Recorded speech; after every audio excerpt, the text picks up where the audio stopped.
కట్టకపోతే కట్ అయిపోతుంది, municipal tax కట్టకపోతే కట్ అయిపోతుంది, వాటర్ బిల్లు కట్టాల్సిందే, ఉద్యోగులకు జీతాలు ఇవ్వాల్సిందే.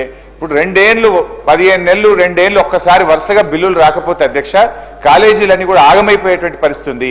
ఫైనల్ ఇయర్ స్టూడెంట్స్కు సర్టిఫికెట్లు రాక పిల్లల విద్యా సంవత్సరాన్ని కూడా కోల్పోయే పరిస్థితి. ఇక్కడ ఒక విషయం కూడా సీతక్క గారు మా హయాం అన్నారు.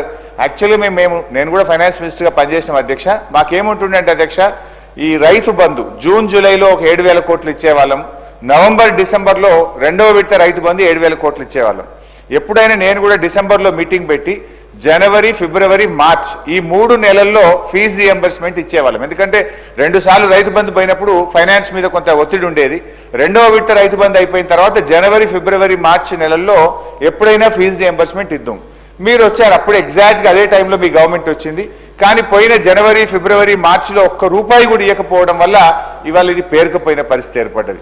సో నేను అనేది ఒకరి మీద ఒకరు చేయడం కాదు, కానీ విద్యార్థుల భవిష్యత్తు, లక్షలాది మంది విద్యార్థుల భవిష్యత్తును దృష్టిలో పెట్టుకొని, కాలేజీలను భవిష్యత్తును దృష్టిలో పెట్టుకొని 1,000 కోట్లన్నా మినిమం వెంటనే ఇవ్వగలిగితేనే ఆ కాలేజీలు, ఆ పిల్లలు బయటపడే పరిస్థితి ఉంది అధ్యక్ష. మన సీతక్క గారు ఒక 800 కోట్లు ఇచ్చామన్నారు.